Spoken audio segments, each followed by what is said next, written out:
മുഹമ്മദ് മുസ്തഫ സല്ലല്ലാഹു അലൈഹി വസല്ലമ തരിശായിൽ കിടക്കുന്ന മരുഭൂമിയിലേക്കടം ചിന്തകരുമായ അറബികളെ ഇരുട്ടിൽ നിന്ന് അകറ്റി അവരിൽ ഉണ്ടായിരുന്ന മുടുത്തത്തെയും സ്വഭാവത്തെയും ജാഹിലിയായ സംസ്കാരത്തെയും മാറ്റി അഖില ലോക നേതാക്കളാക്കി വിനയത്തിന്റെ കിടാത്ത വിളക്കുകളുമാക്കിയതിന്റെ മാറ്റം സുന്ദരമായ സംസ്കാരത്തിന്റെ ഉജ്ജ്വല പ്രതീകങ്ങളാക്കിയതിന്റെ മാറ്റം വിശ്വഗുരുമുത്ത് മുഹമ്മദ് മുസ്തഫ സല്ലല്ലാഹു അലൈഹി വസല്ലമ തങ്ങൾക്ക് മാത്രം അവകാശപ്പെട്ടതാണ്. ആ സ്വാധീനവും സമ്പത്തും ഭരണാധിപത്യവും കിരീടവും സ്വർണ്ണവും മുത്തും മാണിക്യവും വർദ്ധകവും എല്ലാം തന്റെ കാലിന്റെ അടിയിൽ ഇരിക്കവേ ചുടാത്ത മണ്ണ് കൊണ്ട് പഠിച്ചെറിച്ച മച്ചുമരന്റെ വീട്ടിൽ ഈത്തപ്പഴമാലകൾ കൊണ്ടുള്ള കൂരയ്ക്കുകയും ദിവസവും ചൂല് കൊണ്ട് അടിച്ച് വൃത്തിയാക്കി കീരപ്പായ AC ഇല്ലാതെ ഫാനില്ലാതെ മരുഭൂമിയുടെ മുന്നിൽ അത്തിയുറങ്ങിയ രാജാക്കന്മാരുടെ രാജനായ ചക്രവർത്തിമാരുടെ ചക്രവർത്തിയായ മുത്ത് മുഹമ്മദ് മുസ്തഫ സല്ലല്ലാഹു അലൈഹി വസല്ലമ. ഡോക്ടർ ബർണാഡ് സർ പറയുകയായി, I like Muhammad is ability. Muhammad was not only prophet but also scientist and society. ഞാൻ മുഹമ്മദ് നബി സല്ലല്ലാഹു അലൈഹി വസല്ലമയെ ഇഷ്ടപ്പെടുന്നു. മുഹമ്മദ് നബി സല്ലല്ലാഹു അലൈഹി വസല്ലമ ഒരു പ്രവാചകൻ മാത്രമല്ല, മരിച്ചുള്ള ശ്രേഷ്ഠനും സാമൂഹിക പരിഷ്കർത്താവുമാണ്.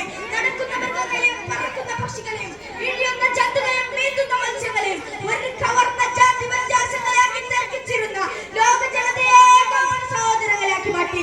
കറുത്തവനെ കറുത്തവനോ അനർപ്പിക്കാതെ വിദേശത്തിന്റെ ശിഷ്ടാവിലേക്ക് അടുക്കുന്നവർക്ക് പദവി നൽകി ബഹുമാനിച്ച കാരുണ്യത്തിന്റെ അഷ്ടമായി പാദത്തിൽ നിന്നുകൊണ്ട് ആബീബിന മുത്ത് മുഹമ്മദ് മുസ്തഫ സല്ലല്ലാഹു അലൈഹി വസല്ലമ പാലിൽ കുളിക്കുകയും ചെയ്യുന്ന ഭരണാധികാരിയാണ് ഇന്ന് ലോകത്തുള്ളത്. എന്നാൽ കാലികൾക്ക് തിരിച്ച് പാൽ കറക്കുകയും അങ്ങാടിയിൽ പോയി സാധനം വാങ്ങി വീട്ടുകാരെയും അയൽവാസികളെയും സഹായിക്കുകയും ചെയ്യുന്ന ഒരു നേതാവ് ഈ ലോകത്ത് ഉണ്ടെങ്കിൽ അത് പ്രവാചകൻ സല്ലല്ലാഹു അലൈഹി വസല്ലമ തങ്ങൾ മാത്രമാണെന്ന് നമുക്ക് മനസ്സിലാക്കാം.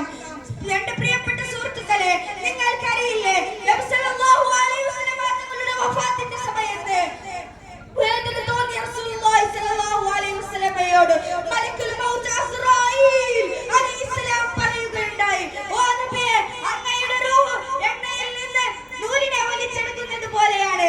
എന്നാൽ അങ്ങയുടെ ഉമ്മത്തിന്റെ റൂഹ് മുന്നിൽ നിന്ന് ശിര വലിച്ചെടുക്കുന്നത് പോലെയാണ്. റൂഹ് പിടിക്കുക. മരണവേദനയിൽ ഉമ്മത്തി ഉമ്മത്തി ഉമ്മത്തി എന്ന് പൊട്ടിക്കരയുകയും ചെയ്ത ഹബീബുന മുത്ത് മുഹമ്മദ് മുസ്തഫ സല്ലല്ലാഹു അലൈഹി വസല്ലമ ആ നബിയെ നിങ്ങൾ സ്നേഹിക്കുകയും അനുധാവനം ചെയ്യുകയും വേണം. ഇത്ര പറഞ്ഞ് എന്റെ കൊച്ചു പ്രസംഗം ഞാൻ അവസാനിക്കുന്നു. അൽഹംദുലില്ലാഹി റബ്ബിൽ ആലമീൻ. അസ്സലാമു അലൈക്കും വറഹ്മത്തുള്ളാഹി.